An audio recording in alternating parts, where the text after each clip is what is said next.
जय हिंद एवरीवन। आज हम लोग कवर करेंगे 24 जनवरी का करंट अफेयर। मेरी 18 जनवरी के करंट अफेयर पे बहुत सारे बच्चों ने मुझे डायरेक्ट मैसेजेस भी किए थे, पूछा कि मैम क्या जुडिशरी में इम्पॉर्टेंट है। तो ये जो करंट अफेयर एनालिसिस है ये from UPSC to state PCS to judiciary review officer हर एग्ज़ाम के लिए इम्पॉर्टेंट है। इसमें कुछ भी छूटता नहीं है, आपकी जितने भी इम्पॉर्टेंट टॉपिक्स हैं वो कवर हो जाते हैं। प्लस इसके साथ मैं एडिटोरियल्स की भी एनालिसिस दूंगी, जिसकी वजह से आपका जो एस्से का पोर्शन है, जो आपके आंसर राइटिंग में बैकिंग है, वो आपको सपोर्ट करेगी। तो लेट जस्ट गेट स्टार्टेड और हम लोग देखते हैं आज की न्यूज़ क्या है। आज हम लोग जनरल स्टडीज पेपर के first topic Ahom burial mounds in Assam से स्टार्ट करते हैं।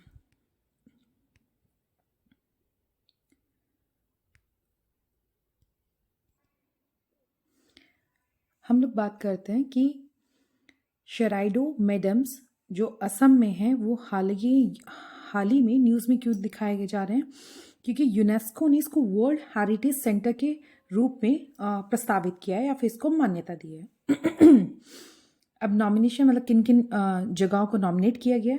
52 साइट्स हैं पूरे भारत में जिनको वर्ल्ड हेरिटेज साइट के तौर पर नामित किया गया है। ठीक है, अब बात करते हैं चराइदेव मैडम्स या चराइडियो मैदाम्स होते क्या हैं।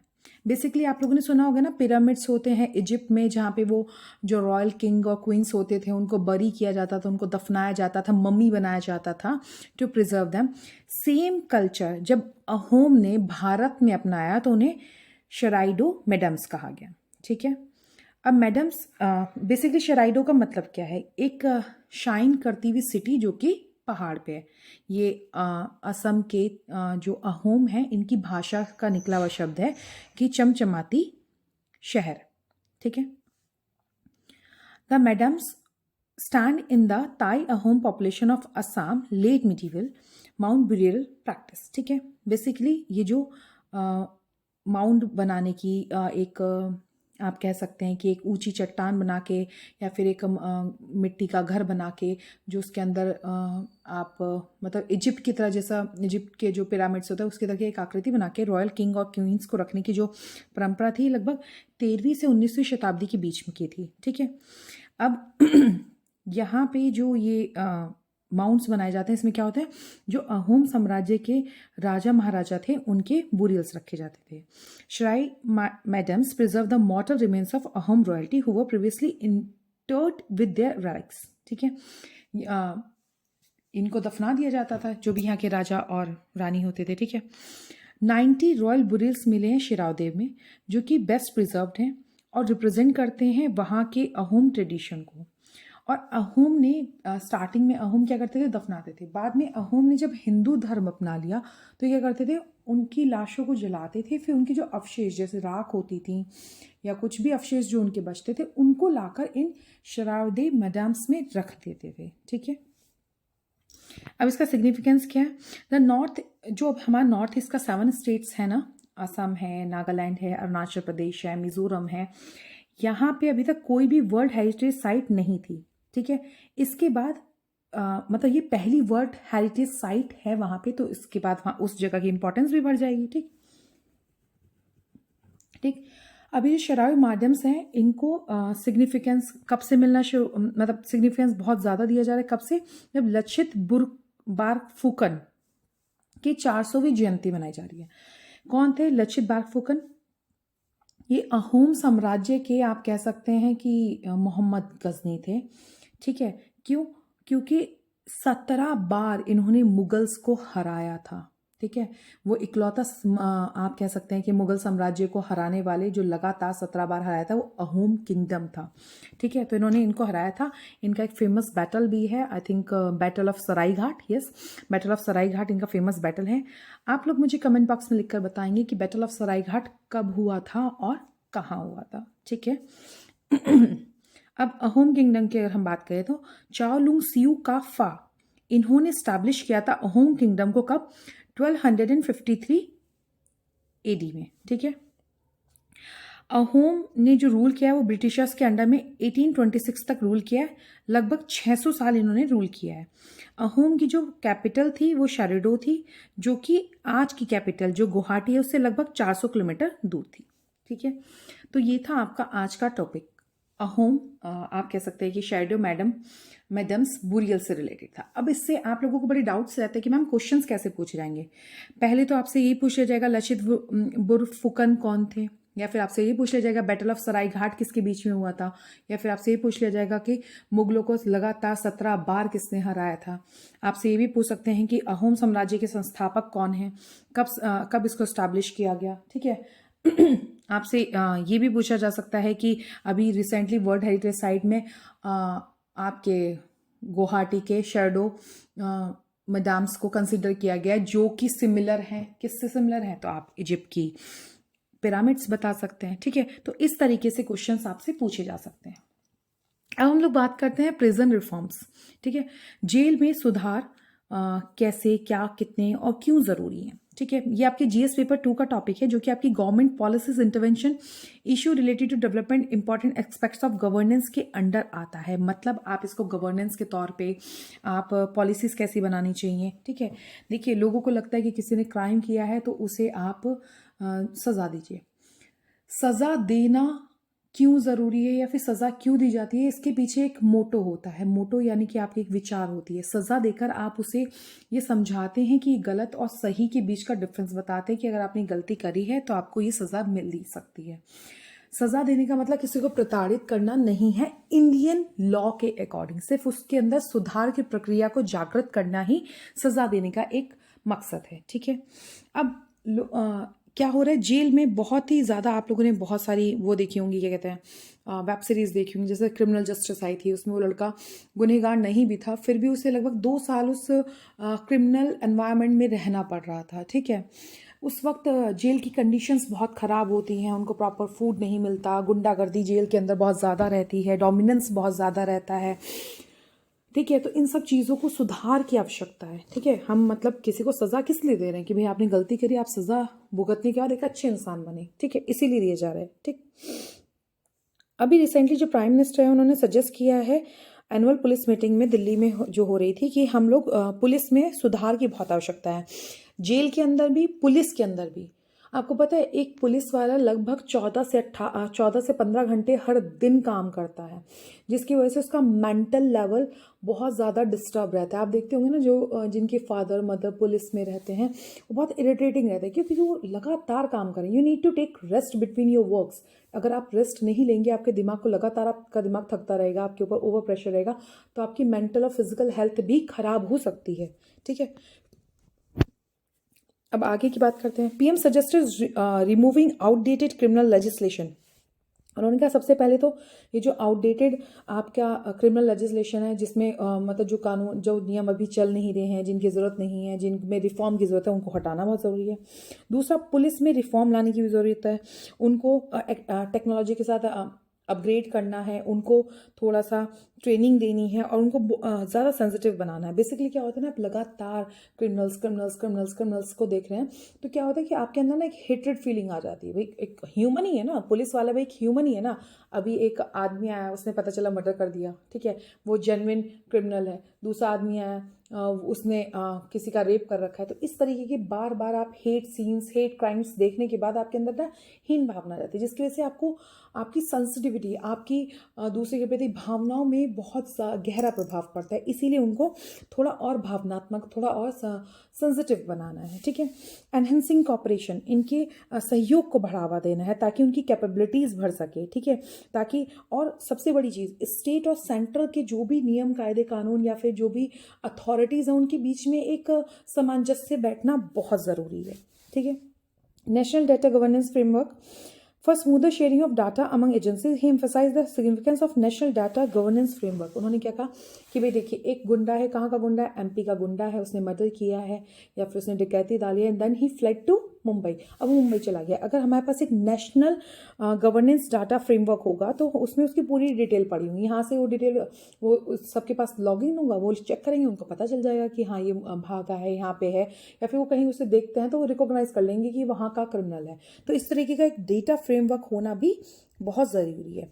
He proposed that in addition to increasing the use of technology solution like biometrics and other similar one, we also need to reinforce more established form of law। ठीक है, लाइक हमने आपने देखा ना, अब हर गवर्नमेंट एजेंसीज में वो लग गए हैं, बायोमेट्रिक सिस्टम लगे हैं, आप अंगूठा लगाइए तभी आपकी अटेंडेंस बन जाएगी। ये सब तो सही है, लेकिन इसके साथ हमें और भी बहुत ज़्यादा रिफॉर्म्स करने की ज़रूरत है ताकि उनको सहजता हो, वो आसानी से, पुलिस वाले भी अपने आसानी से अपना काम कर सकें, उनके ऊपर बहुत मेंटल फिजिकल प्रेशर ना पड़े, जो कैदी हैं उनके ऊपर भी बहुत सारी परेशानियां ना हो। ठीक है, फिर उन्होंने सिक्योरिटी को मजबूत करने की बात करी। ठीक है, कौन कौन सी सिक्योरिटी, आपके जो बॉर्डर हैं, जो कोस्ट लाइन सिक्योरिटीज़ हैं, है ना। देखिए हमारे पास 4 फोर्सेज होती हैं, आप लोग 3 ही जानते होंगे जहाँ तक मुझे उम्मीद है। लाइक आपके पास मिलिट्री होती है, एयरफोर्स होता है और आपके पास आर्मी होती है, एक आपके कोस्ट गार्ड भी होते हैं। ठीक है, तो ये आपकी चौथी फोर्सेस हैं जो आपके कोस्ट को गार्ड करती हैं। ठीक है, और ये मैं इसीलिए अब आप कहेंगे मैम ऐसे तो सीआरपीएफ भी होता है, ठीक है, एनटीबीपी भी होता है, वो अलग हैं, वो आर्मी के अंदर ही आती हैं, लेकिन जो कोस्टल गार्ड्स की फोर्सेस होती हैं ये एक अलग सेगमेंट ही है। ठीक है, अब 2020 और 19 में देखा गया था क्या, जेलें ओवर क्राउडेड है, मतलब जहाँ पे भाई 50 लोगों को रखने की जगह है वहाँ पे उन्होंने 60 लोगों को रख रखा है। ठीक है, तो ओवर क्राउडेड है। अब मान लो किसी ने छोटा सा क्राइम, किसी ने चोरी की है, 1.5 साल 2 साल हो गया, उसका ट्रायल ही नहीं हो रहा, उसको पेशी के लिए नहीं बुलाया जा रहा, तो वो 2 साल से पड़ा हुआ है। तो उन्होंने क्या कहा कि जिनके छोटे क्राइम हैं उनको इमीडिएटली पेशी करा के उनको छोड़ दिया जाए। ठीक है, अनएक्सेप्टेबल हाउसिंग सर्कमस्टांसेस, वहाँ पे रहने की जो स्थितियाँ वो भी बहुत अच्छी नहीं है, वहाँ पे थेरेपी भी होनी चाहिए। भाई देखिए आप एक माहौल में रहते रहते आपकी माइंड सेट भी वैसा ही हो जाता है ना। अब जैसे आप लोग वेब सीरीज में देखते होंगे, क्या हो रहा है कि आपके आसपास की चीज़ें जैसे हो रही हैं उससे आप बहुत इम्पैक्ट हो रहे हैं। जैसे क्रिमिनल जस्टिस में आप देखिए वो लड़का सीधा होता है, बट एट द एंड खुद को सर्वाइव करने के लिए उसे भी लोगों को मारना, उनके साथ बदतमीजी करना, उनके व्यवहार में कहते हैं जैसा देश वैसा भेष, वैसा उसे बनना पड़ा। तो इन चीज़ों के लिए भी थेरेपी दी जानी चाहिए। मतलब आप जेल में हैं, आप जेल में इसीलिए हैं क्योंकि आपने क्राइम किया है। ऑब्वियसली कहीं ना कहीं अगर वो आदमी राक्षस नहीं है तो उसके मन में कहीं ना कहीं ये पछतावा होता है कि उसे वो क्राइम नहीं करना चाहिए। वो होता है ना कि हीट ऑफ द मोमेंट में उसने क्राइम कर तो दिया, बट उसे पछतावा होता है कि उसे वो क्राइम करना नहीं चाहिए। ठीक है, तो इसी फीलिंग को बढ़ावा देना है। ठीक है, इसी फीलिंग को बढ़ावा देने के लिए हम क्या कर सकते हैं, हम लोग थेरेपीज का इस्तेमाल कर सकते हैं, हम लोग उनसे बातचीत कर सकते हैं, उनके इमोशंस को सुन सकते हैं, उनको कंसोल कर सकते हैं। कहते हैं ना कि करत करत अभ्यास से जड़मति होते सुजान, रस्सी आवत जात से सिल पर पड़त निशान। सेम चीज़, अगर आप एक इंसान को बार बार कोई चीज़ समझाएंगे तो कहीं ना कहीं उसके माइंड सेट में, कहीं ना कहीं उसके दिल में वो बात बैठ जाएगी कि हाँ ठीक है, इस चीज़ को छोड़ के हम एक बेहतर जिंदगी की ओर मुड़ सकते हैं। ठीक है, over the year, critics' attention has been drawn to the claims that prison staff members have acted indifferently or even cruelly towards prisoner। Same चीज़, अगर प्रिजनर्स को थेरेपी की ज़रूरत है तो पुलिस या पुलिस स्टाफ को भी थेरेपी की ज़रूरत है। वो देख रहे हैं ना कि ये लोग रोज़ गुंडागर्दी करते हैं। अब वो इंसान बिल्कुल शांत मन से आया है, वो देखा है तुरंत गुंडागर्दी शुरू हो गई, लड़ाई झगड़ा शुरू हो गया, मारपीट शुरू हो गई, किसी ने किसी का सर फोड़ दिया, आँख फोड़ दिया। इन चीज़ों को रेगुलर देखते देखते ना वो इतने ज़्यादा इनसेंसिटिव, इतने ज़्यादा आप कह सकते हैं कि उनके अंदर हेट्रेड फीलिंग आ जाती है कि वो फिर देखना पसंद नहीं, फिर वो उनके साथ गलत व्यवहार करने लगते हैं। तो इस चीज़ को भी रोकना चाहिए। ठीक है, अब मॉडल प्रिजनर मैनुअल जो है इसमें भी बदलाव की बहुत ज़्यादा ज़रूरत है। इसको 2016 में लेकर आया गया था। ठीक है, the government took into account a number of factors when creating the manual. ठीक है, जब ये मैनुअल बनाया गया तो इसमें बहुत सारे फैक्टर्स को लिया गया, जैसे ह्यूमन राइट्स होने चाहिए, एक रीइंटीग्रेशन होना चाहिए एक्स ऑफेंडर्स का। ठीक है, मतलब कि भैया ठीक है आपसे गलती हो गई है ना, मान लीजिए आपने गलती कर दी, लेकिन आप वो एक समय था जिस वक्त आप समझ नहीं पाए, आपसे चीज़ें गलत हो गई, आपकी गड़बड़ हो गई, आपने उसके लिए सज़ा काट लिया, अब आपको पछतावा है। अब क्या, आपको सोसाइटी से निकाल तो नहीं सकते ना, आपको दोबारा सोसाइटी के अंदर जाने दिया जाए, आप सोसाइटी में रहें, अपना सोसाइटी में अच्छे से काम कर सकें। इसके लिए बहुत ज़रूरी है कि आपको दोबारा से सोसाइटी में भेजा जा सके। ठीक है, या सोसाइटी में आपका विस्थापन हो। ठीक, the rights of female inmates, अब महिलाएं जो जेल पे होती हैं वो भी बहुत रूड हो जाती हैं, ठीक है। ये कहा जाता है कि पुरुष रूड होते हैं, लेकिन अगर महिला और पुरुष की कंपैरिजन किया जाए तो महिलाएं ज़्यादा असंवेदनशील भी होती हैं जब वो उस असंवेदनशीलता पर आए, और ज़्यादा क्रूर भी होती हैं, ठीक है। Regulation governing prisons inspection and the right and education even for those on death row, ठीक है।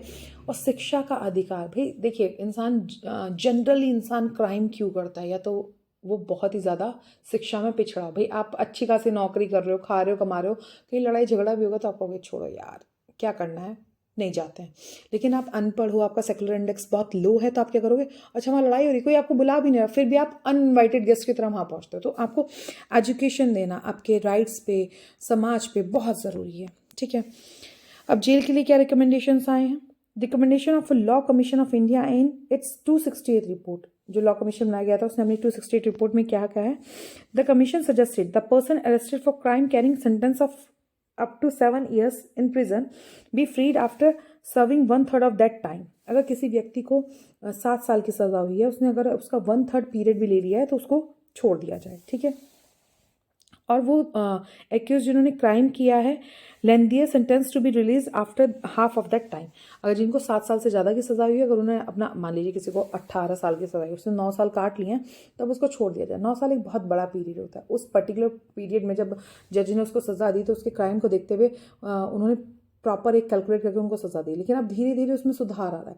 तो जिनको 7 साल से ज़्यादा की सज़ा मिली है, उनको आधा, अगर उन्हें सज़ा पूरी कर ली है, 8 साल की सज़ा मिली थी, उन्होंने 4 साल कर लिया तो उन्हें छोड़ दिया जाए।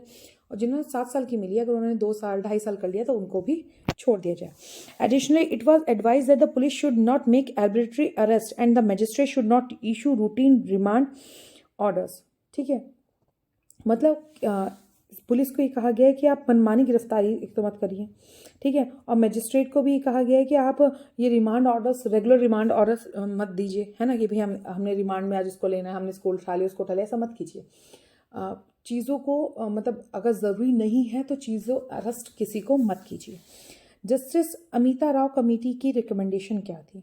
सुप्रीम कोर्ट के एक 3 पर्सन की कमेटी बनी थी 2018 में, जिन्होंने जेल रिफॉर्म के ऊपर बहुत से रिकमेंडेशन दी थी, ठीक है, कि जो जेल की पॉपुलेशन है वो भी बहुत ज़्यादा हो रही है, ठीक है। उन्होंने कहा Y petty offences that have been pending for more than 5 years should be handled by special track courts। भाई जिसने किसी ने चोरी की है, किसी ने किसी का पर्स चुरा लिया, किसी ने किसी को थप्पड़ मार दिया, छोटा मोटा लड़ाई झगड़ा हो गया, वो अगर जेल में है तो उन्हें फास्ट ट्रैक कोर्ट में लाके जल्दी से जल्दी उनके कोर्ट्स ख़त्म किए जाए।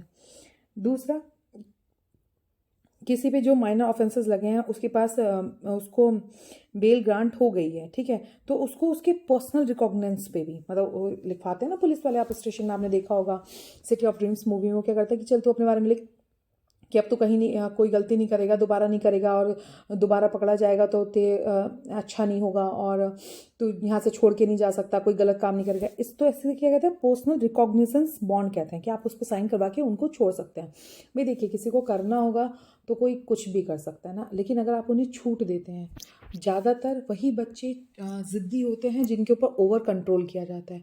जिनको आप छूट दे देते हैं वो खुद ही समझ जाते हैं, है ना, आप समझदार हैं, you are the most super animal in the animal kingdom, ठीक है, आप सबसे ज़्यादा समझदार हैं।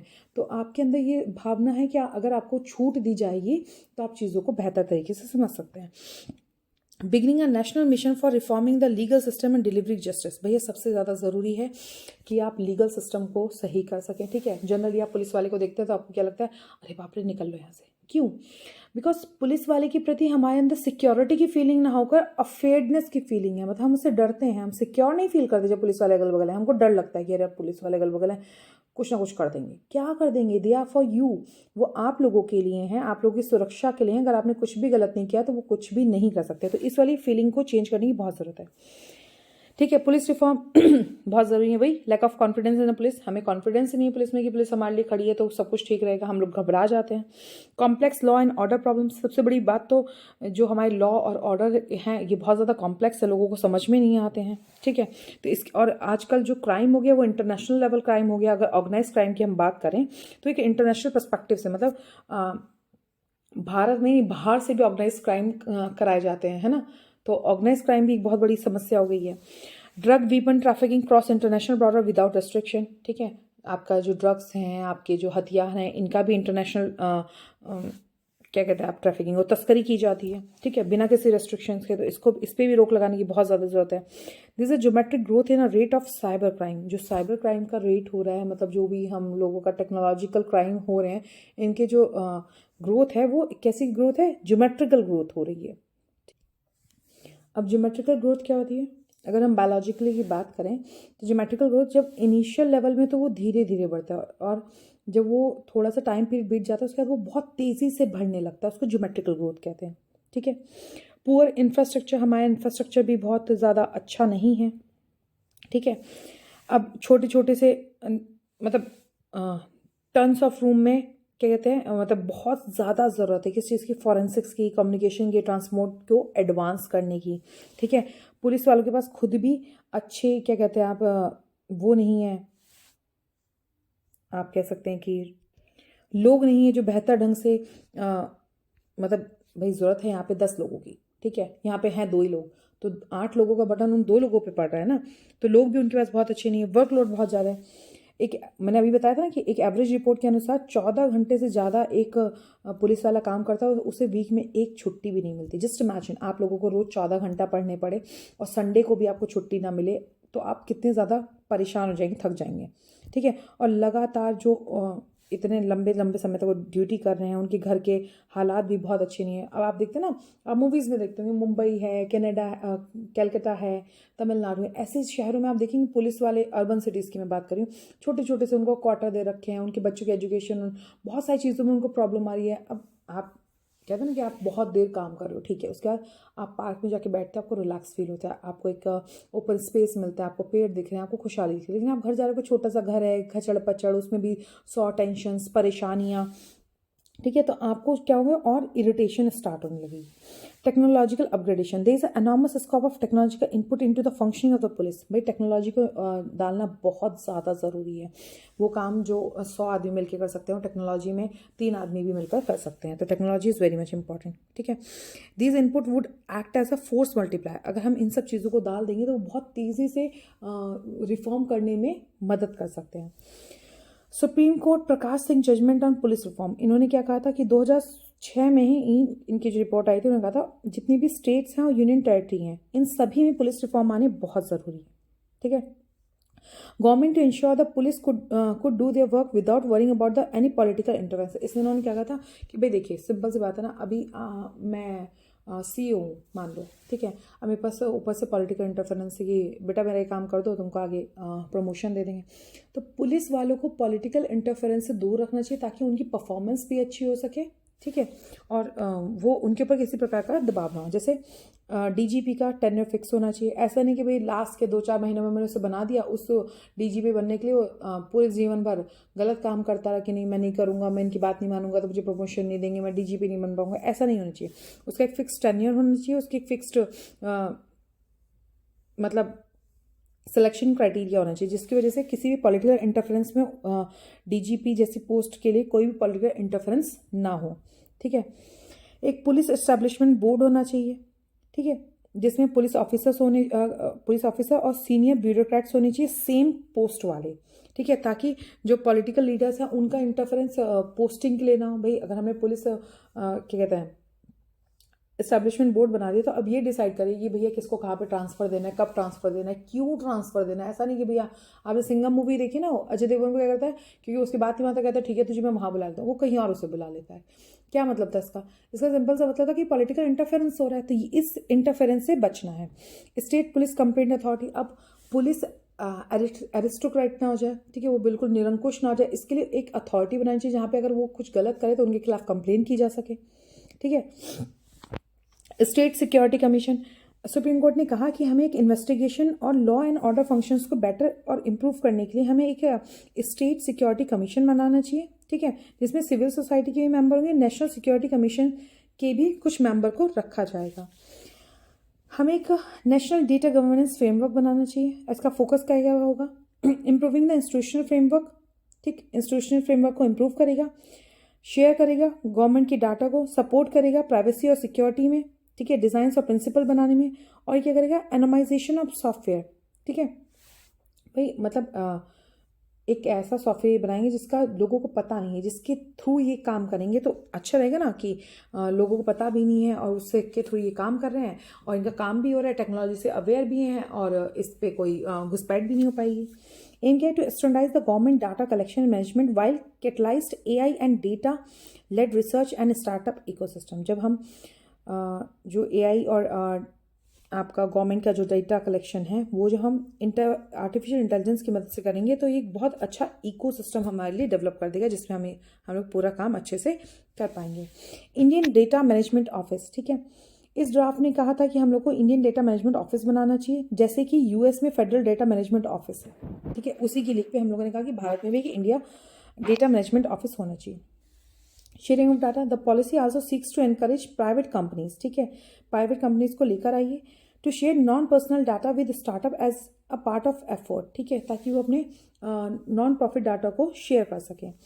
इंडियन डेटा मैनेजमेंट ऑफिस की कुछ प्रोटोकॉल्स होने चाहिए, ठीक है, ताकि वो प्राइवेसी, सिक्योरिटी और ट्रस्ट को मेंटेन करके रख सकें।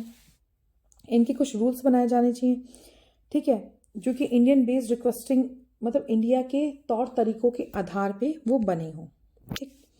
तो ये थी आपकी आज की न्यूज़। पुलिस रिफॉर्म एक बहुत इम्पॉर्टेंट टॉपिक है। अगर आप देखें, अगर पुलिस नहीं है तो पूरे राज्य में, पूरे समाज में अराजकता हो सकती है। तो इनको सही रखना, इनके अंदर रिफॉर्म करना, लगातार इनके अंदर बदलाव लाना बहुत अनिवार्य है। अगर आप ऐसा नहीं कर रहे हैं तो कहीं ना कहीं आप सोसाइटी के नॉर्म्स के साथ खिलवाड़ कर रहे हैं। तो पुलिस रिफॉर्म एक बहुत अच्छा और एक गुड इनिशिएटिव है, एक गुड गवर्नेंस का आप कह सकते हैं कि एग्जाम्पल है, ठीक है। अब बेसिकली जब भी आप अपनी कुछ क्वेश्चंस लिखते हैं उनकी कुछ फॉर्मेटिंग होनी चाहिए। लाइक मान लीजिए आप कोई भी क्वेश्चन लिख रहे हैं, वो क्वेश्चन समाज से रिलेटेड है, तो आप उसमें एक लास्ट में 1 लाइन 2 लाइन ज़रूर डालें। Not only the initiative of government, सिर्फ गवर्नमेंट के द्वारा चलाए गए कुछ नियमों के अनुसार ही नहीं, बल्कि जो हमारे कॉमन मासेस हैं, जो हमारी जनता है, उनके सहयोग से ही हम किसी भी प्रोग्राम को या किसी भी स्कीम को अच्छे से इम्प्लीमेंट कर सकते हैं। तो not only the efforts of the government but also the efforts of the common people make any policy effected and implemented soonly, है ना। हम लोग कहते हैं ना बहुत अच्छा हम लोग पॉलिसी बनाते हैं, बट क्या फ़ायदा अगर हम उसको एग्जीक्यूट ही ना कर पाएँ। For execution the contribution of both the government and the common masses is mandatory, ठीक है। अगर हमें एक बेहतर क्रियान्वयन चाहिए तो सरकार और जनता दोनों, सरकार और समाज दोनों के सहयोग की आवश्यकता है। अपनी भाषा के जब आप स्तर को मेंटेन करेंगे, आपके आंसर में जब आपकी भाषा का प्रभाव दिखेगा तो डेफिनेटली आपको एक अच्छे नंबर मेंस में ज़रूर मिलेंगे। इस तरीके के क्वेश्चंस को, इस तरीके की भाषा को आप ज़रूर जोड़ें। कोई कहता है ये सरकार अच्छी है, कोई कहता है वो सरकार अच्छी है। आप सरकार अच्छी और बुरी पे नहीं जाएंगे। क्यों? क्योंकि ये जो व्यूज़ बनते हैं कि ये सरकार अच्छी है, वो सरकार अच्छी है, वो किसी पर्टिकुलर व्यक्ति पे बनते हैं, पार्टी पे नहीं बनते। और आप बात सरकार की कर रहे हैं। सरकार मतलब भारत, भारत कहें या भारत सरकार कहें, बात एक ही होती है और हम भारत को सर्व करते हैं। बहुत सारे लोगों को मोदी जी से प्रॉब्लम हो सकती है, ठीक है। आप किसी व्यक्ति से तो प्रॉब्लम रख सकते हैं, लेकिन उसके पद से प्रॉब्लम आपको नहीं होनी चाहिए। वो प्रधानमंत्री हैं, वो उतने ही माननीय हैं, वो उतने ही हमारे लिए इज्जत से भरे हैं। हो सकता है उनकी कुछ पॉलिसीज़ ख़राब हों, लेकिन आपको कभी भी किसी गवर्नमेंट की पॉलिसी पे कमेंट नहीं करना है। अगर आपको कोई क्वेश्चन आता है कि क्रिटिकली एनालाइज, तो भी आप ये लिखेंगे कि ये सुधार हो सकते हैं और सरकार इन पे ज़रूर ध्यान देगी। इस तरीके से आप अपने आंसर को एंड करेंगे, ठीक है। नेक्स्ट हमारा टॉपिक है 13th amendment, a promise of devolution, ठीक है। 13वां संशोधन, हस्तांतरण का समझौता। रिसेंटली ये न्यूज़ में था, ठीक है। जो प्रेसिडेंट है रानिल विक्रमसिंघे, श्रीलंका की जो प्रेसिडेंट है, उन्होंने कहा है कि हम पूरी तरीके से 13वें संशोधन को लागू कर देंगे। क्या है 13वां संशोधन? ये इंडिया और श्रीलंका के बीच में एक एकॉर्ड या समझौता हुआ था। कब? जुलाई 1987 में। प्रेसिडेंट JR जयवर्धने और प्राइम मिनिस्टर राजीव गांधी के बीच में हुआ था, जिसमें श्रीलंका और भारत के बीच में जो एथनिक कॉन्फ्लिक्ट है ना, वो तमिल वाला, लिट्टे वाला, उस कॉन्फ्लिक्ट को रिजॉल्व करने के लिए हुआ था। ठीक है, ये 1987 में पास हुआ था। It provide for setting up provincial government across the country. दोनों देशों में प्रोविंशियल गवर्नमेंट स्टैब्लिश करने की बात की गई थी, जिसमें 9 प्रोविंसेस काउंसिल बनाई जानी थी, जिसमें तमिल को प्रमुख भाषा और या ऑफिशियल लैंग्वेज कह सकते हैं, और इंग्लिश को एक संपर्क की भाषा या लिंक लैंग्वेज के रूप में रखा गया था। इन्होंने एड्रेस किया था Tamil right to self determination which led by 1980 had become a raging political call. ठीक है, ये क्यों लाया गया था? जो तमिल राइट थे, जिन्होंने कहा कि नहीं हमें एक तमिल राज्य बना के दीजिए, उनकी परेशानी को रिजॉल्व करने के लिए। Under this Sri Lanka government had committed to a power sharing arrangement to enable all 9 provinces in the country including Sinhala majority area the right to self govern area.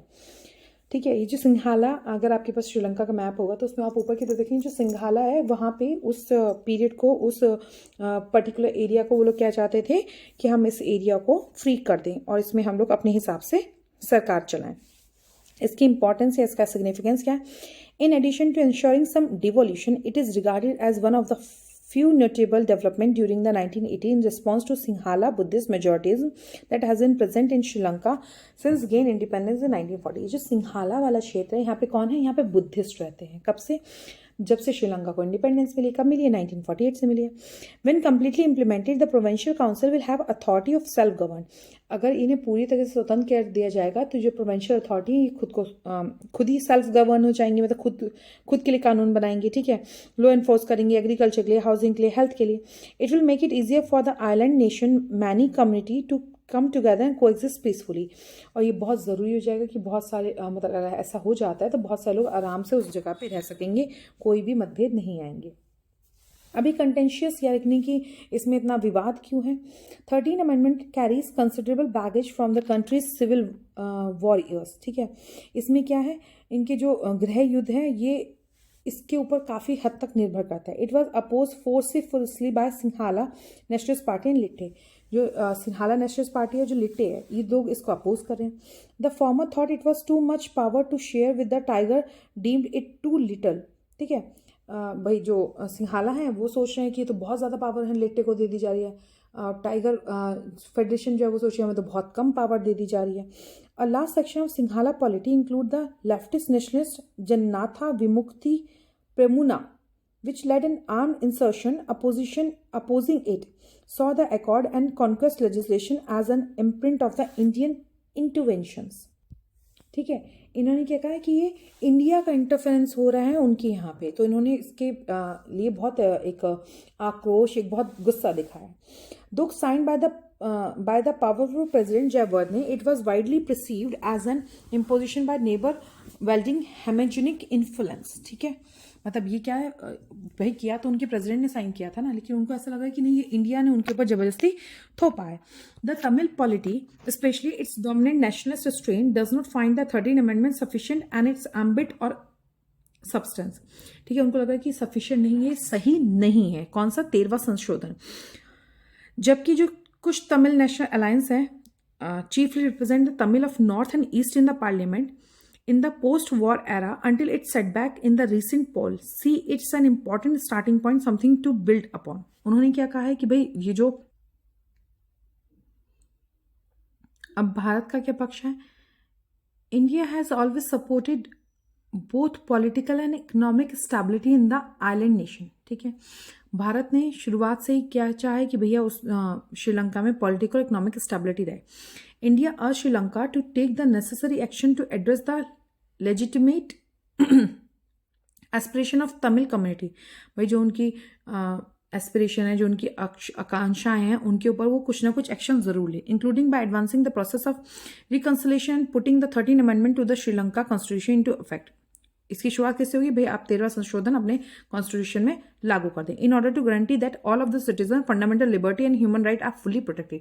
जितने भी वहाँ के सिटीजन हैं उनकी जो राइट है, वो पूरी तरीके से प्रोटेक्ट होंगे। India consider the full implementation of 13 amendment for the achieving reconciliation with the minority of Tamil community. अगर हम चाहते हैं कि तमिल कम्युनिटी की भी रिकन्सिलेशन हो सके, मतलब तमिल कम्युनिटी को भी वहाँ पे एक आप कह सकते हैं कि उनको भी मुख्य रूप पे देखा जा सके, उनको भी ऊपर उठाया जा सकता है, तो इसके लिए बहुत ज़्यादा ज़रूरी है। अब कंक्लूजन क्या? The Tamil National Alliance, in a recent meeting with President Wickremesinghe, recommended the 5 action to swiftly implement the amendment in its entirety, including overturning several laws that curtail provincial authority. उन्होंने जो उनके Tamil national alliance है, उन्होंने कहा है कि इस पे हमको सोच समझ के कार्रवाई करने की ज़रूरत है, जिसकी वजह से उनकी जो प्रांतीय अथॉरिटी है, जो उनकी शक्ति है, उसको भी कोई हानि ना पहुंचे। They see it as a starting point for negotiating greater power sharing and a final political settlement. उन्हें ऐसा लगता है कि अगर हम इसको लागू कर देंगे तो हम लोग बहुत बड़ी पावर के साथ समझौता कर, ठीक है, मतलब एक बहुत बड़े राज्य की हमें पावर के साथ पावर शेयरिंग मिल रही है, हमें भी अपने कानून बनाने की मिल रही है, ठीक है, क्या कह रहे हैं, सत्ता साझा कर रहे हैं, और ये एक बहुत अच्छा बिंदु है जिसपे वो लोग काम कर सकते हैं। अब इसको लेट करना या इसे इनसफिशिएंट समझना ज़रूरी नहीं है, मतलब अब इसको लेट नहीं करना चाहिए, ज़रूरी है और इसको पूरी तरीके से लागू कर देना चाहिए। India will continue to urge the Sri Lanka government for early conduct of election to the provincial council in keeping with its commitment to devolution of power. ठीक है, भारत ने क्या कहा कि भैया आपके यहाँ जो इलेक्शन होने वाले हो आप उसे जल्दी कर लें। इससे क्या होगा, श्रीलंका के अगर इलेक्शन, ठीक है, ताकि सत्ता के हस्तांतरण में किसी भी प्रकार की कोई प्रॉब्लम ना आए। तो ये था आज का आपका टॉपिक। नेक्स्ट टॉपिक है चाइनाज डैम डिप्लोमेसी। ठीक, देखिए चाइना भारत के ऊपर है, मुख्य जो भारत में जो नदियाँ आती हैं, जैसे सिंधु आती है, ब्रह्मपुत्र आती है, वो चाइना के तिब्बतन से होके आती है। तो चाइना क्या करता है, अपने पड़ोसी देशों को परेशान करने के लिए, ठीक है, क्या करता है, पानी के रख रखाव पे परेशानी क्रिएट करता है। अभी हाल ही में इसने क्या किया, इंडिया और नेपाल दोनों की कंसर्न के लिए चाइना ने क्या किया, मब्जा जैंगबो रिवर जो तिब्बत में है उसके ऊपर, जो कि ट्राई जंक्शन के पास पड़ते हैं, उसके ऊपर एक डैम बनाने जा रहा है, ठीक है, जो कि उत्तराखंड के काला पानी से लगभग 16 किलोमीटर की दूर पे पड़ेगा। अब जो माजबा जैंगबो रिवर है वो तिब्बतन कंट्री के तिब्बतन से नगारी से होते हुए नेपाल में बहती है, जिसे नेपाल में घग्गर नदी कहते हैं, जो कि लास्ट में आके गंगा में मिलती है। अब चाइना कहाँ रहता है, ऊपर की तरफ रहता है, अप स्ट्रीम में रहता है, ठीक है, तो वो बदतमीजी करता है, क्या करता है, ब्रह्मपुत्र पे, इंदस पे या फिर गंगा की जो ट्रिब्यूटरीज हैं इस पे डैम बनाता है। डैम बनाने की वजह से क्या होता है, हाइड्रोपॉलिटिक्स होती है। हाइड्रोपॉलिटिक्स मतलब पानी की राजनीति होती है, ठीक है, ताकि वो नीचे, भाई पानी कितना क्रूशियल आप समझ सकते हैं, भारत में भी पानी को लेकर कितने विवाद होते हैं, कर्नाटका, महाराष्ट्र, तमिलनाडु को लेकर, कर्नाटका, महाराष्ट्र, केरल को लेकर, ठीक है, कितने सारे प्रॉब्लम होती है। अब चाइना क्या करता है, ऊपर ब्रह्मपुत्र नदी पे इसने डैम बनाया, ठीक है। अब ये जो इधर आपकी कंट्रीज हैं, साउथ ईस्ट कंट्रीज जो हैं, थाईलैंड, कंबोडिया, लाओस, वियतनाम, इनको थ्रेटन करता रहता है, ठीक है। इसका जब मन करता है, डैम में भाई खूब सारा पानी स्टोरेज होता है, जब वहाँ पे थोड़ा सा मानसून तेज हुआ, इसने डैम को और छोड़ दिया, पता चला वहाँ पे बाढ़ आ गई, ठीक है, तो लोग बेचारे इससे डरते रहते हैं, और जैसे ये कहते हैं वैसे इनको करना ज़रूरी हो जाता है। अब भारत और चाइना के बीच में भाई कोई लीगल बाइंडिंग ट्रीटी तो है नहीं कि आपको इतना पानी हमें देना ही देना है, ठीक है। और जो इसका CPEC था, क्या है, चाइना पाकिस्तान इकोनॉमिक कॉरिडोर जो था, उसके तहत इसने वैसे इंदस नदी पे 2 डैम बना दिए, कौन से, बुंजी डैम और भाषा डैम, ठीक है। आप लोगों से बकायदा डैम पूछे जा सकते हैं कि पर्टिकुलर डैम को मिला है, नागार्जुन डैम कहाँ है, हीराकुंड डैम कहाँ है, भुंजी डैम कहाँ है, भाषा डैम कहाँ है, तो आपको ये पता होना चाहिए इंडस नदी पे। चाइना ने अनाउंस किया था कि वो यारलुंग जैंगबो, जो कि ब्रह्मपुत्र का एक और नाम है, कहाँ पे, चाइना में, उस पर 70 गीगावाट की पावर जनरेशन के लिए एक डैम बनाएगा।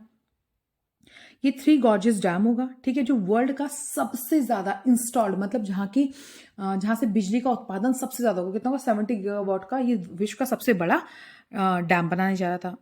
अब हाइड्रोपॉलिटिक्स क्या होती है, सिंपल सी बात, पानी को लेकर की गई राजनीति को हाइड्रोपॉलिटिक्स कहते हैं। भाई हम आपको पानी देंगे, आपका यहाँ सूखा पड़ जाएगा, क्या अनाज नहीं उगेगा, तो आप कर क्या लोगे, कुछ नहीं कर पाओगे, ठीक है, तो इसी को हाइड्रोपॉलिटिक्स कहते हैं।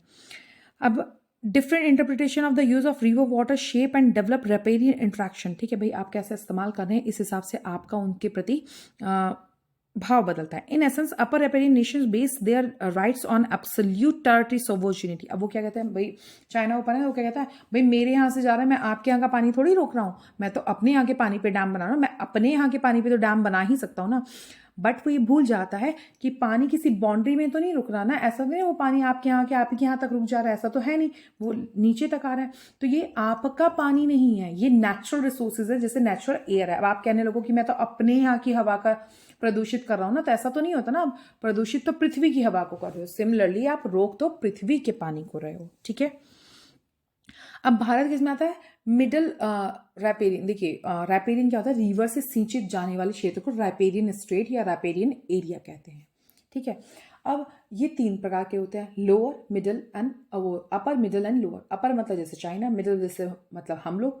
ठीक है, तो अब लोअर जैसे आ जाएंगे लाओस, कंबोडिया। ठीक है, बीच में क्या आ जाता है, ब्रह्मपुत्र आता है, मतलब बीच में भी एक है भाई, मान लो ऊपर वाले ने दे दिया, बीच वाले ने रोक लिया, बीच वाले ने दे दिया, तब नीचे वाले के पास सोचेगा। तो ये 3 स्टेजेस में डिवाइड होता है। Impact on building dams on India, Bharat के ऊपर उसका इम्पैक्ट क्या पड़ेगा।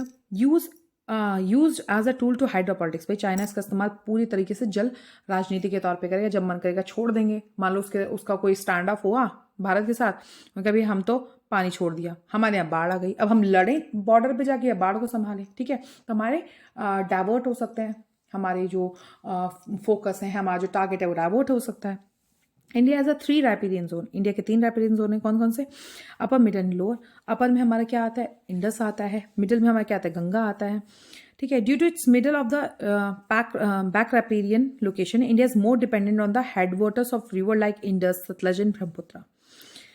ठीक है, जो ये तीनों कहाँ से आती हैं भाई, तिब्बत से आती है, मैंने आपको पहले ही बताया। By erecting dam along its border, China hopes to keep pressure on India. मैंने बताया ना भाई, आपने एक तो बॉर्डर पे आप डैम बनाओगे, ठीक है, कुछ नहीं करना आपको, लड़ाई नहीं लड़नी, आपको कुछ नहीं करना, आपने अपना डैम छोड़ दिया या आपने अपना डैम खुद ही तोड़ दिया। ठीक है, आपने तो डैम तोड़ा, आपका तो 1000-2000, आपका तो 100-200-500 करोड़ का नुकसान हुआ, बगल वाली तो पूरी स्टेट उड़ गई है ना, वो तो वहाँ तो पूरा बाढ़ आ गया, अब वहाँ क्या होगा। तो इस तरीके से वो प्रेशर बनाता है। दूसरी बात, अभी मैंने आप लोगों को लास्ट टाइम टॉपिक पढ़ाया था कि हिमालय क्षेत्र में, ये बहुत सिस्मिक क्षेत्र है, तो यहाँ पे क्या हो रहा है, ओवर प्रेशर की वजह से बहुत सारी दुर्घटनाएं हो रही हैं। अब ये हिमालय में, तिब्बत का है, आप हिमालय का एक एरिया में, वहाँ पे अच्छा खासा तुम भाई डैम बना दोगे, क्या होगा, वहाँ का प्रेशर और इंक्रीज होगा, वहाँ पे अर्थक्वेक आने के चांसेस और बहुत ज़्यादा बढ़ जाएंगे, डैम टूटने के चांसेस बढ़ जाएंगे, बहुत सारी माल और जान की हानि हो सकती है। भारत और उसके neighbour, China was one of the 3 countries that did not approve 1997 UN Convention on the Law of Non-Navigational Use of International Waterways।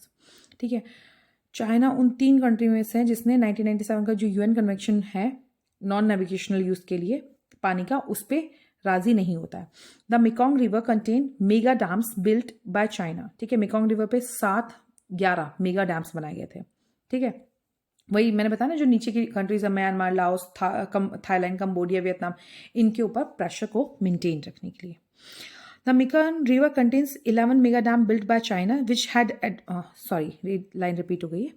Impact on earlier sign treaties, अब पुरानी जो ट्रीटीज हुई हैं उन पे क्या इम्पैक्ट पड़ा है भाई। इसने पहले एक ट्रीटी की रही थी बांग्लादेश के साथ, कौन सी ट्रीटी थी, गंगा ट्रीटी थी, और दूसरी इसने पाकिस्तान के साथ की थी, इंडस ट्रीटी। ठीक है, जिसमें क्या होना था भाई, पानी की शेयरिंग डिसाइड होनी है, जैसे हमने की है ना पाकिस्तान के साथ, सॉरी इसने नहीं, हम लोगों ने की है पाकिस्तान के साथ ना, इंडस की भाई इतना पानी हम रखेंगे, इतना पानी तुमको देंगे। सेम ट्रीटी हम लोगों ने बांग्लादेश के साथ की है, गंगा रिवर को लेकर। अब military threat to India from border infrastructure. ठीक है, alarmingly quick infrastructure developed by the China along the line of actual control with add the general instability and corrosive behavior throughout the whole India-China border। ठीक भाई, अब आपने मेरे China, मान लीजिए यहाँ ये जो इंडिया और चाइना का बॉर्डर है, आप अगर आपके यहाँ पे मैप लगा हुआ है तो आप पूरे मैप को देखिए, ये जो इंडिया और चाइना का बॉर्डर है, अब यहीं पे वो ना इंफ्रास्ट्रक्चर को डेवलप करता जा रहा है। भाई जितना अच्छा इंफ्रास्ट्रक्चर, उतने अच्छे से आप अपने बगल वाले को कम्पीट कर सकते हो। भुज आप लोगों ने मूवी देखी होगी, उसमें क्या था, हमारा प्लेन ही लैंड नहीं हो पा रहा है, क्यों, हमारे पास रनवे ही नहीं है। ठीक है, और पाकिस्तान उधर से अपने प्लेन्स अटैक करा रहे हैं, हमारे पास रनवे ही नहीं था। तो इंफ्रास्ट्रक्चर इज़ वेरी इंपॉर्टेंट किसी भी चीज़ में। तो ये हमारे जो बॉर्डर के पास इंफ्रास्ट्रक्चर बना है, जिसकी वजह से वैसे ही हमारे ऊपर प्रेशर क्रिएट हो रहा है। The building of an embankment type dam with a reservoir is seen on satellite photos of मजबा। ठीक है, एक ये डैम बना है जो कि मजबा की जब हम लोगों ने फोटो ली सैटेलाइट से तो पता चला। Raising the likelihood of Chinese military establishments close to the tri junction already visible to Yarlung Zang. ठीक, अब ये ऐसा डैम बना है जिसके पीछे ये लोग अपनी सेना को भी छिपा सकते हैं, है ना,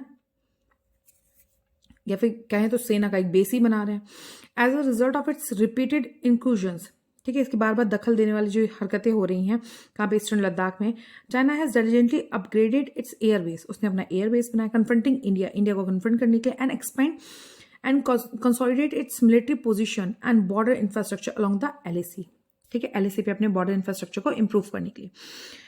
अब जो नीचे लोग रह रहे हैं उनके ऊपर इसका प्रभाव क्या पड़ेगा?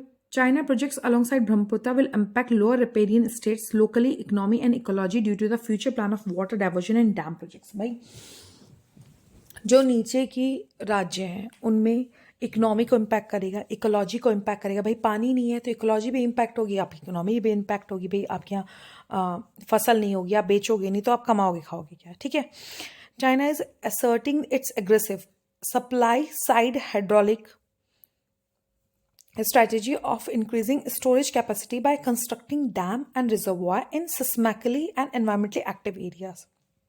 अभी ये कर रहा है, मैंने कहा ना भाई, आपने हिमालय पे अगर आप डैम बना दोगे तो कितना ज़्यादा खतरा हो जाएगा, हिमालय के ऊपर कितना प्रेशर बढ़ने लगेगा, ठीक है, और उसके बाद आपने इतना सारा उसके अंदर पानी स्टोर कर रखा है, कभी भी वो टूट सकता है, अगल बगल के क्षेत्र के ऊपर कितना ज़्यादा खतरा हो रहा है, ठीक है।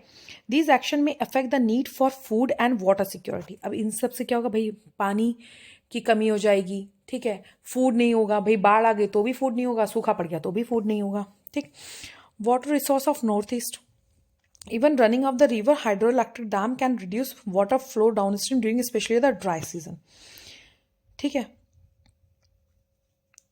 अब भाई मान लो ऊपर डैम बना दिया, वहाँ पे वैसे ही सूखा पड़ा हुआ, वहाँ पे वैसे ही पानी नहीं आ रहा, सूखा हो रहा है, उन्होंने और पानी रोक लिया तो वहाँ पे और सूखा हो जाएगा।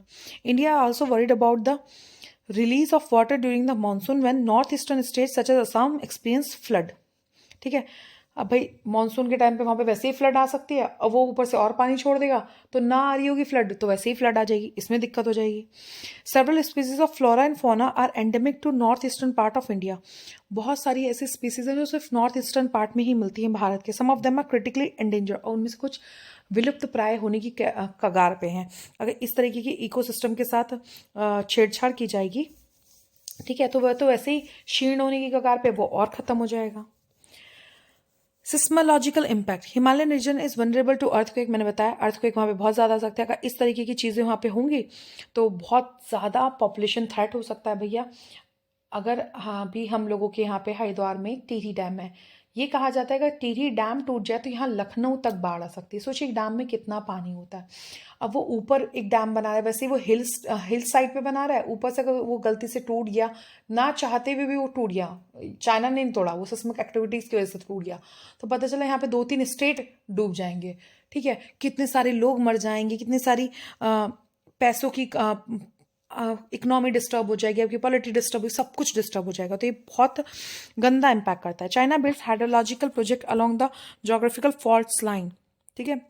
बेसिकली फ्लॉट लाइन क्या होती है, नीचे से आपकी पृथ्वी की सतह पूरी प्लेन है, अब नीचे कुछ सिस्मिक एक्टिविटीज़ हुई, कुछ ऐसा हुआ जिसकी वजह से प्रेशर धरती के अंदर नहीं रह के ऊपर आने लगता है, तो उसकी वजह से दरारें पड़ने लगती हैं, ठीक है। उन्हीं दरारों को फॉल्ट लाइन कहते हैं, ठीक है। तो उसी पे वो बना रहा है, मतलब वैसे ही वहाँ पे दरारें पड़ रही हैं, ऊपर से वो तुम उसी पे और प्रेशर क्रिएट कर दोगे तो वो दरारें और बढ़ जाएंगी। The glaciers have been retreating due to the climate change, और ये जो ग्लेशियर्स हैं, ठीक है, ये खुद ही पिघल रहे हैं क्योंकि क्लाइमेट चेंज हो रहा है, ठीक है। ये भी एक बहुत बड़ा इशू है लैंडस्लाइड्स का। अब इसका आगे का रास्ता क्या है, या आप सोच सकते हैं कि आगे की राह क्या होनी चाहिए, आगे के लिए क्या सुझाव है। India might gain attention from other countries by referring to the water resource in Tibet as a commons. Pressure should be applied to China to rethink its decision and signed the 1996 UN Convention on Navigational Use of Water, which calls a state bordering water course to collaborate on a fair and reasonable use and management of those water cost. Simple सी बात उसने कहा है कि भारत को अन्य देशों से के सहायता से चाइना के ऊपर ये प्रेशर बनाना चाहिए कि भाई आप अपने इस निर्णय पे दोबारा सोचो, 1996 की जो ट्रीटी है उसको दोबारा से इम्प्लीमेंट करें।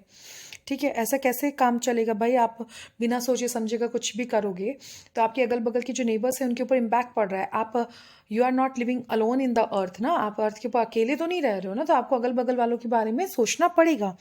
ठीक है, in order to inform area downstream in the event of flooding China must share hydrological data.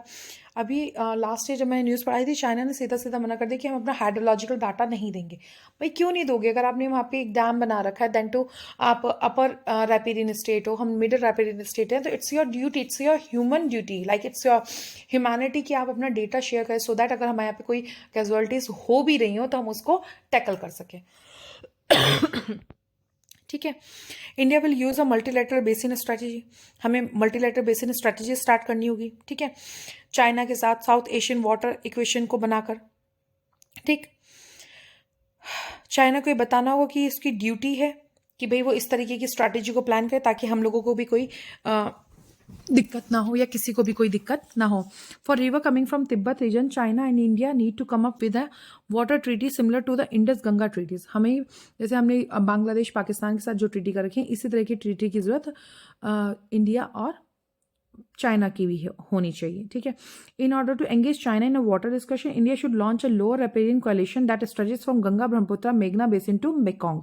ठीक है, गंगा ब्रह्मपुत्र मेघना से लेकर के मेकोंग तक के जो बेसिन है उन सबको एंगेज करना चाहिए, एक साथ लेकर आना चाहिए, चाइना के ऊपर प्रेशर बनाना चाहिए। अब जो तिब्बत है वो पूरी एशिया पे उसका प्रभुत्व है। क्यों? क्योंकि यहाँ पे कुछ ऐसी प्रोडक्टिव एग्रीकल्चर जोन हैं जो कि सिर्फ यहीं पे पाए जाते हैं।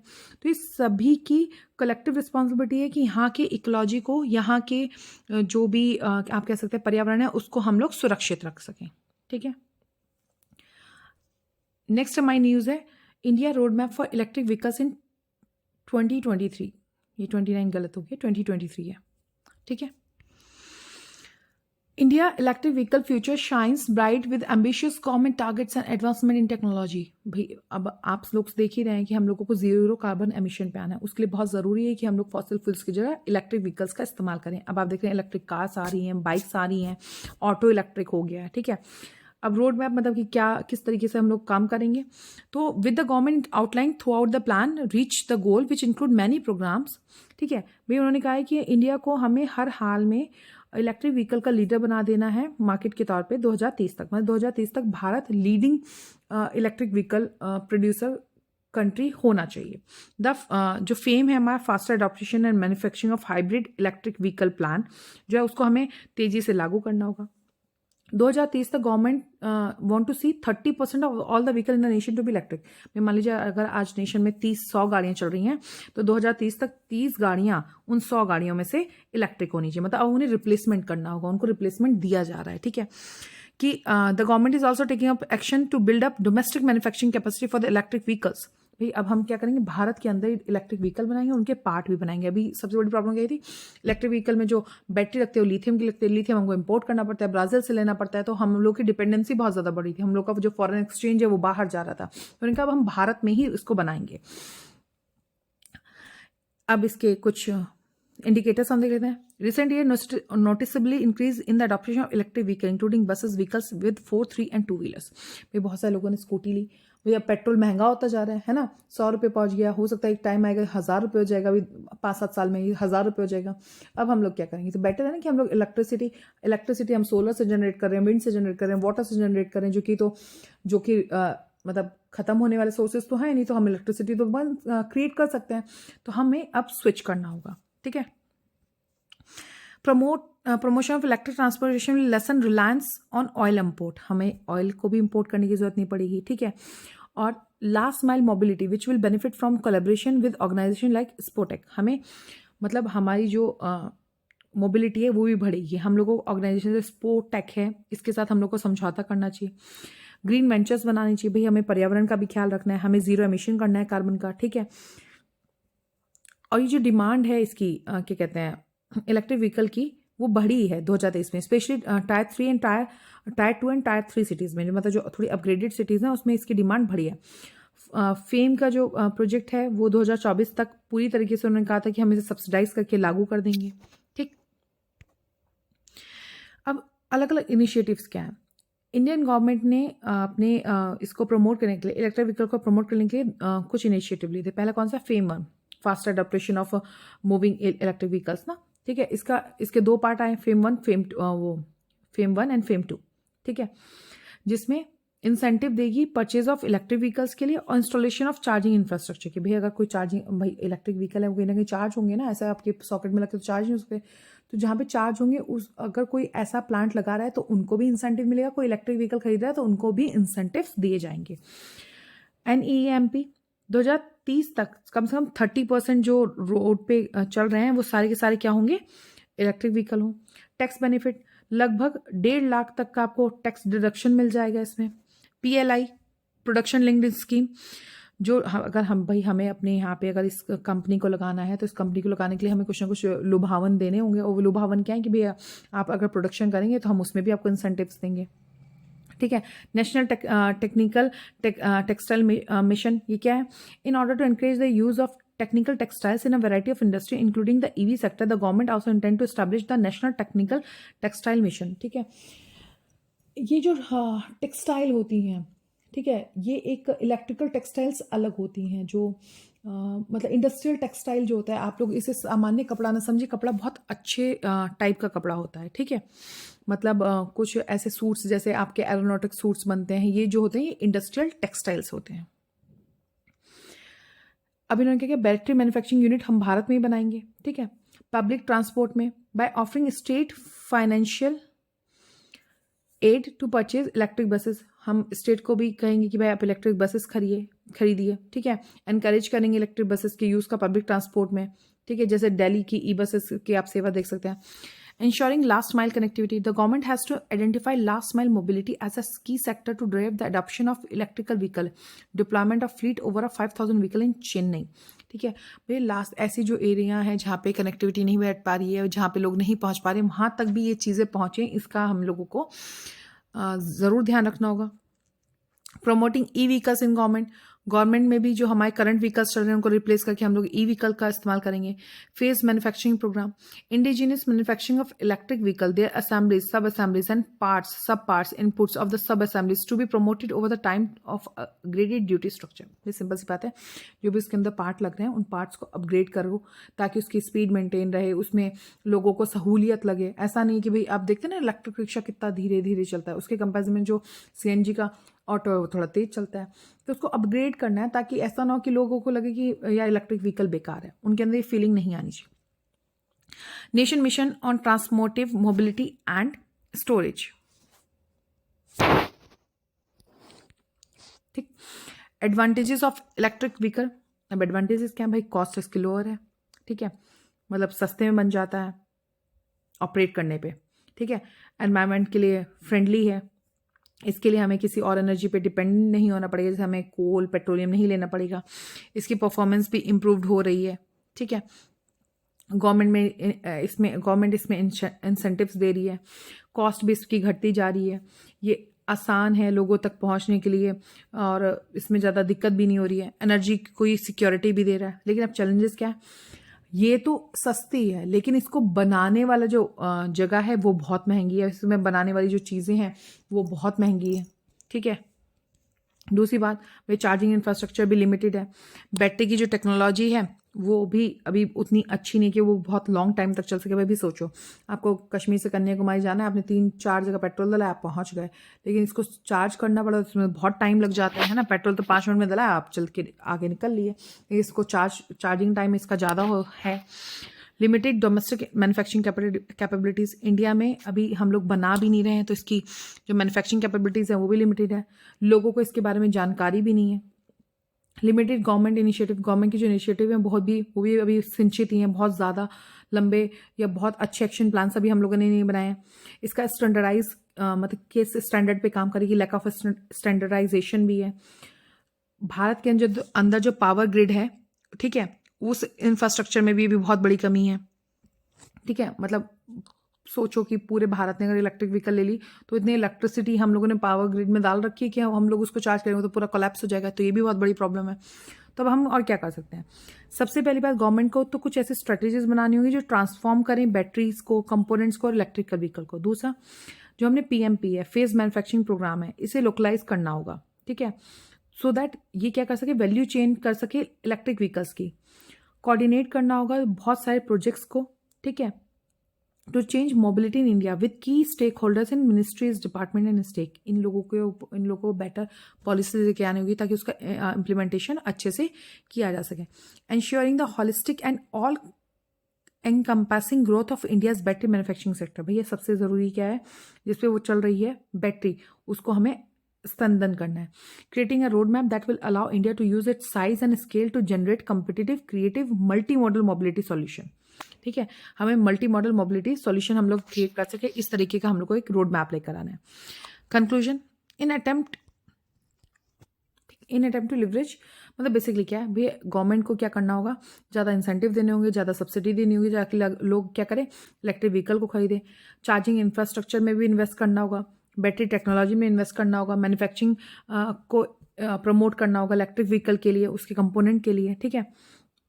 In general, electric vehicles are better and more economical and more environmental friendly option than conventional gasoline powered one. भाई एक डीजल की गाड़ी चल रही है, एक इलेक्ट्रिक गाड़ी चल रही है, ऑब्वियसली बात है इलेक्ट्रिक गाड़ी ज़्यादा अच्छी है। हमारे पास अगर सही इंफ्रास्ट्रक्चर होगा तो हम पॉल्यूशन को भी कम कर सकते हैं, हमारी जो एनर्जी के ऊपर डिपेंडेंसी है उसको भी हम घटा सकते हैं, ठीक है। तो ये था आज का हमारा टॉपिक। नेक्स्ट टॉपिक है वैगनर ग्रुप। हाल ही में न्यूज़ में क्यों था, the Wagner group a private Russian army fighting in Ukraine. क्या है ये? रशिया की प्राइवेट आर्मी है जो कि यूक्रेन में फाइट कर रही है। Come under further pressure after US declared a transnational criminal enterprise. जब यूएस ने उनको एक ट्रांसनेशनल मतलब कि दो राज्य मतलब कि दो देशों के बीच में क्रिमिनल एंटरप्राइज या क्रिमिनल कंपनी के तौर पे उनको संबोधित किया। अब वैगनर ग्रुप है क्या? According to the report in Washington Post, it is a network of contracts and that supply soldiers for hire. ये क्या करते हैं? सोल्जर्स को हायर करते हैं। मतलब आप बेसिकली आप सोल्जर कैसे बनते हैं? आपने टेस्ट दिया, आपको ट्रेनिंग दी, आपको प्रॉपर आपके नॉर्म्स हैं, उस पर आप काम करते हैं, आप सोल्जर हो गए। लेकिन ये क्या है? ये प्राइवेट सोल्जर्स हैं।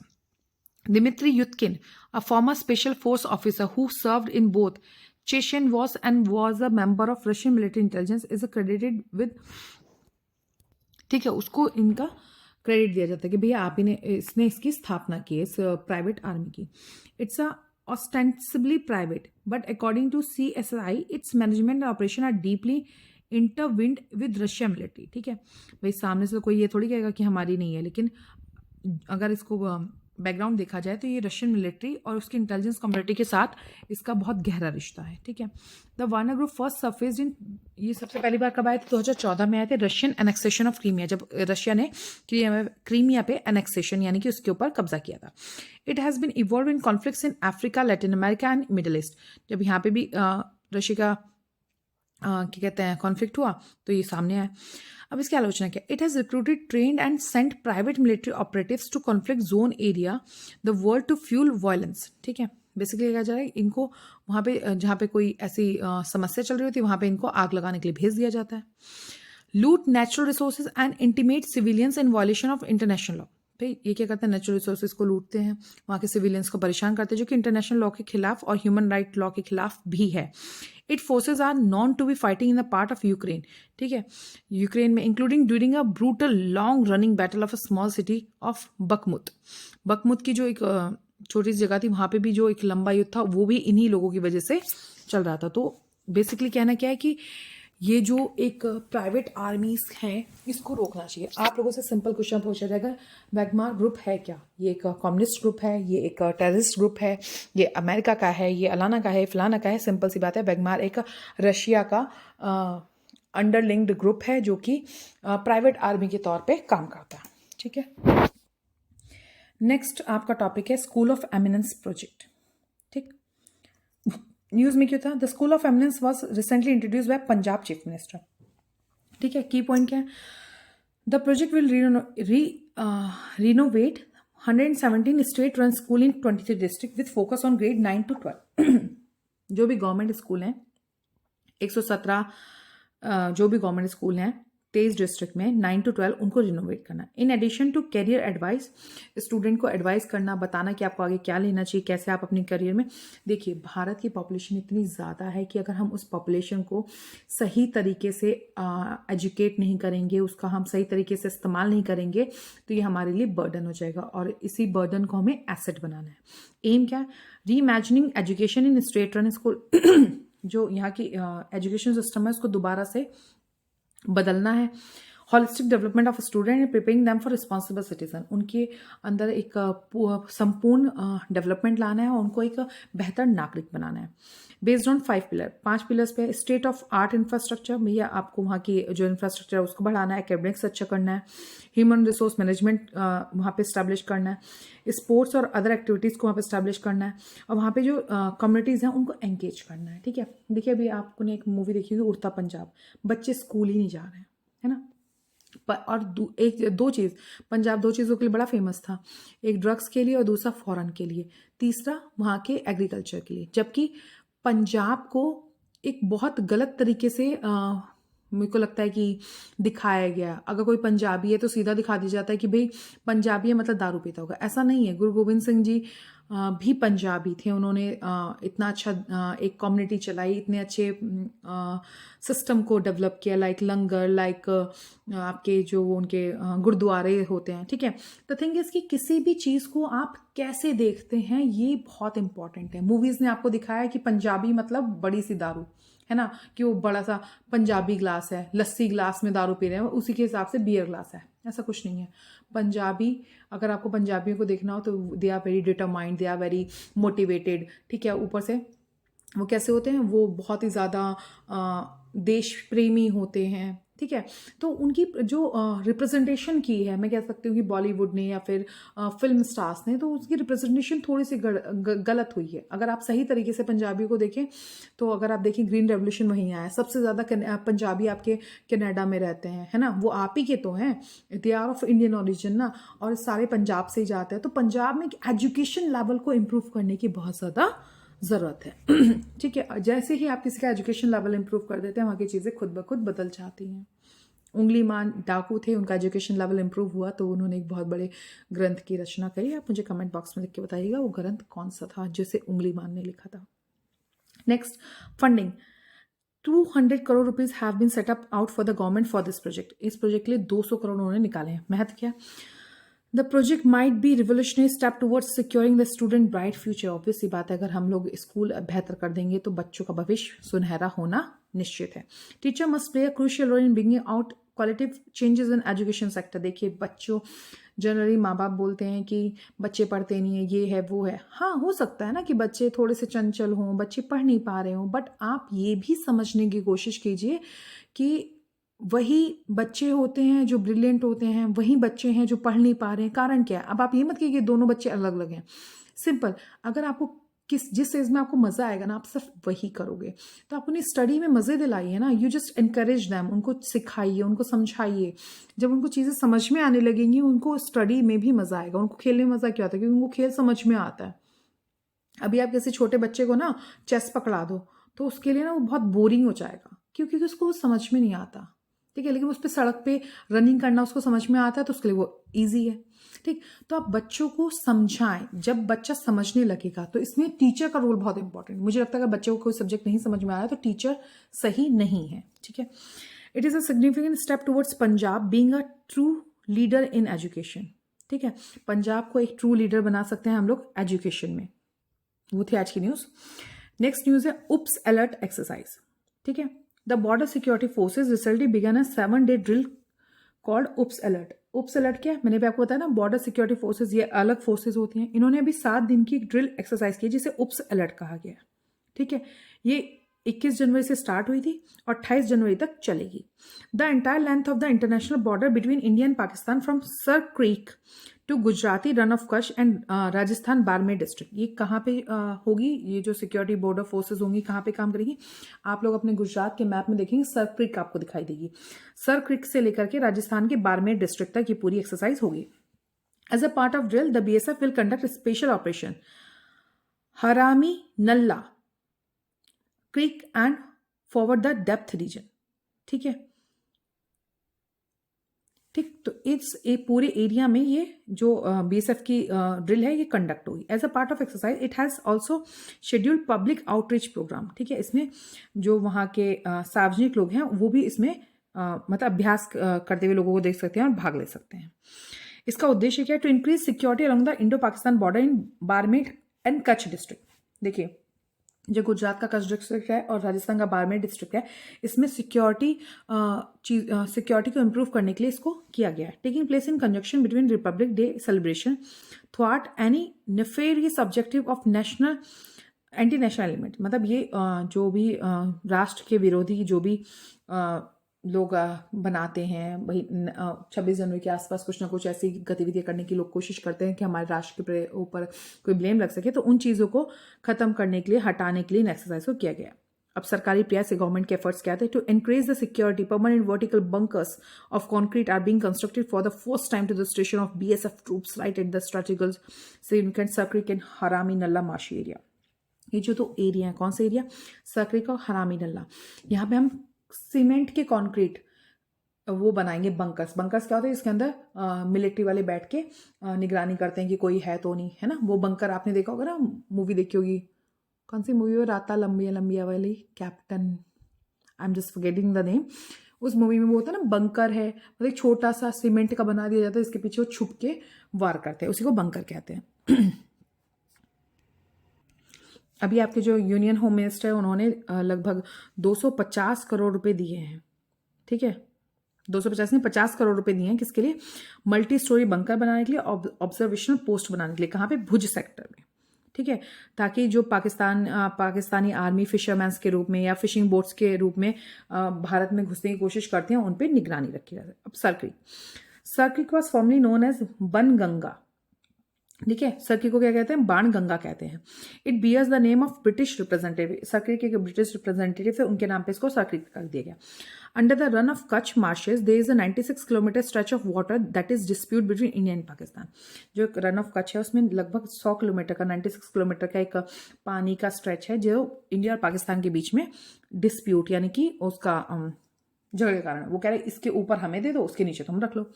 It connects Arabian sea and basically separates Pakistan Sindh province from Gujarat Kutch area. जो पाकिस्तान का सिंध है उसे गुजरात के कच्छ से अलग करता है। India contends the line of demarcation should be in the middle where Pakistan claims the entire width of the estuary. वो कहता है कि इसके बीच में रख दे, भाई तुम कह रहे हो नेचुरल बाउंड्री चाहिए, इसके बीचों बीच आधी तुम्हारी आधी हमारी। वो कहते नहीं, ये पूरी हमको दे दो, ठीक। अब Harami Nalla, it is also known as Sir Creek area, इसे सर्किक एरिया भी कहते हैं, ठीक है। ये 22 किलोमीटर का एरिया है, लगभग 8 किलोमीटर चौड़ा एक दलदलीय क्षेत्र है जहां पे जाना तो बहुत ही ज्यादा मुश्किल हो जाता है, ठीक है। और उस एरिया को कह रहे हैं कि इस एरिया को हम लोग क्या क्या क्या समझ लेते हैं? इस एरिया को हम लाइन ऑफ कंट्रोल समझ लेते हैं, लेकिन ऐसा नहीं हो सकता। नेक्स्ट टॉपिक है world economic forum 2023। 2023 annual meeting जो वर्ल्ड इकोनॉमिक फोरम की दावोस स्विट्जरलैंड में हुई थी, ठीक है। इस मीटिंग में लगभग ये 53rd टाइम हुई थी। 2700 लीडर ने 130 नेशन से भाग लिया था। इसका टॉपिक था कॉपरेशन इन फ्रेगमेंटेड वर्ल्ड, ठीक है, which was set against the backdrop of the conflict in Russia and Ukraine, climate change and shifting international political conditions, ठीक है। रशिया यूक्रेन का मामला, क्लाइमेट चेंज और जो हमारी पॉलिटिकल कंडीशंस चेंज हो रही हैं उनके ऊपर था। इसमें जो न्यू इनिशिएटिव है क्या है? Giving to Amplify Earth Action. It is a global initiative launched by World Economic Forum with support of 45 partners to fund new and existing private-public philanthropic partnership. ठीक है, to help 3 trillion of financing needed each year to reach net zero reverse natural loss and restore the biodiversity by 2050. Basically जो नया इन्होंने एक action plan लेकर आए हैं, इसके अंदर क्या होगा? 45 पार्टनर होंगे, ठीक है, पब्लिक होंगे, प्राइवेट होंगे, और कौन से पार्टनर होंगे? फिलैंथ्रोपिक पार्टनर, ठीक है। फिलैंथ्रोपिक कौन होते हैं? जैसे bill and Melinda Gates foundation क्या होते हैं? ये जो समाज सेवक आते हैं, जो परोपकारी काम करते हैं, ऐसे पार्टनर्स होंगे। ये लगभग हर साल 3 ट्रिलियन पैसे को इकट्ठा करेंगे, जो कि हमें नेट जीरो के लिए, जो भी नेचुरल लॉस हुआ है उसके लिए, और जो बायोडाइवर्सिटी को वापस रिस्टोर करने के लिए जरूरत पड़ेगी 2050 तक, ये उस पर काम करेगा। कोalition of trade ministers on climate, ठीक है। क्लाइमेट के ऊपर भी भाई सस्टेनेबल तरीके से हम लोग अपनी चीज़ों को आगे बढ़ावा दें, इस पे बात हुई है। ठीक है। It currently co-led by the trade ministers of Ecuador, European Union, Kenya, New Zealand and so far consisted of ministers of 25 jurisdiction। ठीक है।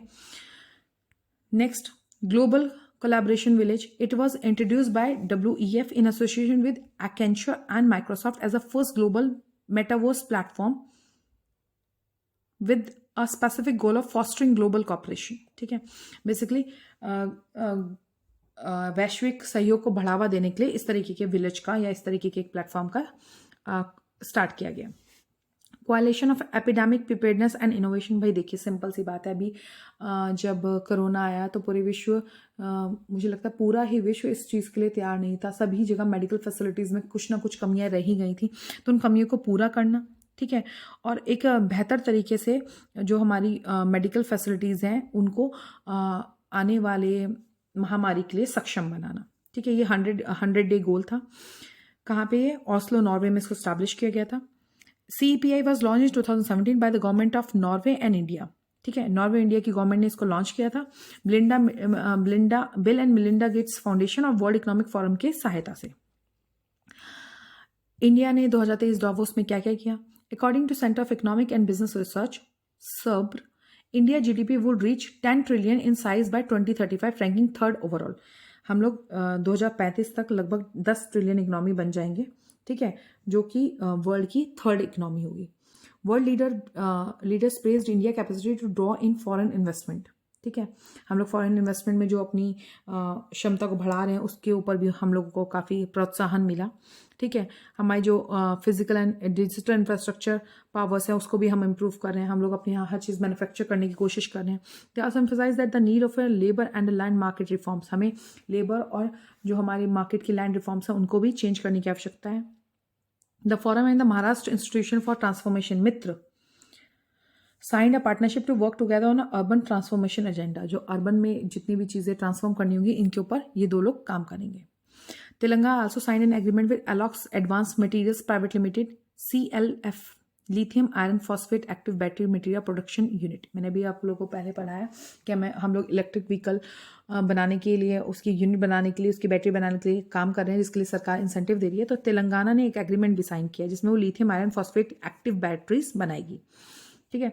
Other key takeaways from the annual meeting क्या है? Global economic outlook. Most business leader were upbeat about the economy with US and European Union seemingly beyond the risk of the recession now. ठीक, central bank of the major economics question that the concern still remain and would keep interest rate high to check inflation. ठीक है, bank को क्या करना है भाई? Interest rate को high रखना है ताकि लोगों के पास इतना पैसा ना पहुंच जाए कि बहुत ही ज़्यादा क्या होने लग जाए, बहुत ज़्यादा महंगाई बढ़ जाए। Reopening in China. ठीक, चाइना ने भाई पूरे विश्व से अपना व्यापार को थोड़ा बंद कर दिया था, उसने उसको खोल दिया है, लेकिन अब वो भाई व्यापार करेगा तो उसे एनर्जी की जरूरत पड़ेगी, तो एनर्जी का भी कंजम्पशन करेगा। Friend shoring as the major trading power of US, Europe and China push their new industrial policy. लोग क्या लाए? न्यू इंडस्ट्रियल पॉलिसी लाए।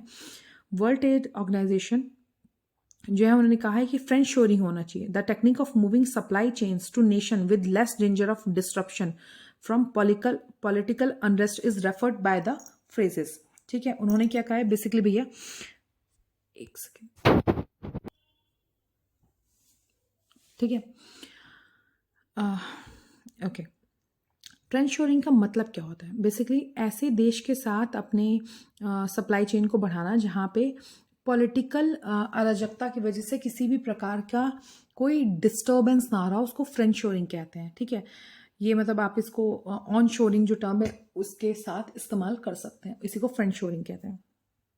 ठीक, Ukraine Russia war. Ukraine demanded more military aid to fight its war against Russia and more financial aid to rebuild after the war.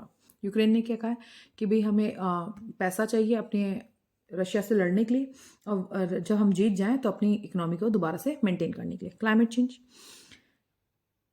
Everyone agreed upon the need for the green energy and the need for more money to fight climate change. भाई green energy पे जाना बहुत ज़रूरी है ना, और इसके लिए पैसे की भी जरूरत है, तो सभी लोग इस पर एग्री थे। Critically analysis of WEF. The persistent criticism of WEF annual meeting is that it an event where the uber rich and powerfully fly private jets to talk about the poverty alleviation and climate action.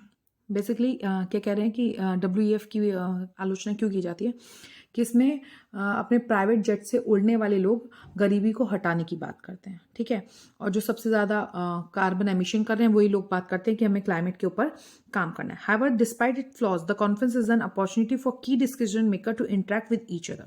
ठीक है, एक दूसरे के साथ वो सहयोग कर सकें, मोर कन्वर्जेशन कर सकें, कम्युनिकेशन कर सकें, और जो भी उनके बीच में मिसकम्युनिकेशन है उसको ख़त्म करके एक बेहतर नीतियों को क्रियान्वयन कर सकें. तो ये थी आपकी वर्ल्ड इकोनॉमिक फोरम. ठीक है, बेसिकली जो भी आपके इंटरनेशनल इंस्टीट्यूशंस आते हैं उसके ऊपर आप लोग अपने खुद के अलग से नोट्स बनाकर रखिए. ठीक है, जैसे वर्ल्ड इकोनॉमिक फोरम में कब इस्टेब्लिश हुए, इसका मोटिव क्या है, कैसे काम करता है, कितने मेंबर स्टेट्स हैं, इस तरीके का अगर आप लोग अपने जो भी इंटरनेशनल इंस्टीट्यूशंस हैं इनके बना के रखेंगे तो ये आपको बहुत हेल्पफुल होंगे. तो ये थी आज की आपकी न्यूज़. आई होप आप लोगों को समझ में आएगी. अगर आपको किसी भी टॉपिक में कोई डाउट है तो आप मुझे कमेंट बॉक्स में प्लीज़ पूछ लीजिएगा, मैं उसका रिप्लाई ज़रूर करूँगी. And thank you so much मेरी लास्ट वीडियो के लिए. आप लोगों ने बहुत सारे व्यूज़ दिए, बहुत सारे लाइक दिए और कमेंट्स दिए, उसके लिए थैंक यू सो मच. अगर आपको लगता है कि ये वीडियो आपके लिए बेनिफिट है तो please do like and subscribe my channel. और आप इसकी PDF मेरी वेबसाइट से जाके पढ़ सकते हैं. वहाँ पे आपको क्वेश्चंस में मिल जाएंगे, आपको मंथली मैगजीन्स में मिलती है. हमारे कुछ कोर्सेज भी चलते हैं online as well as offline. तो अगर आप लोग को लगता है कि हम लोग आपकी इस जर्नी में आपको मदद कर सकते हैं तो please come and join us. We are all most welcome you all. Thank you. Jai Hind, जय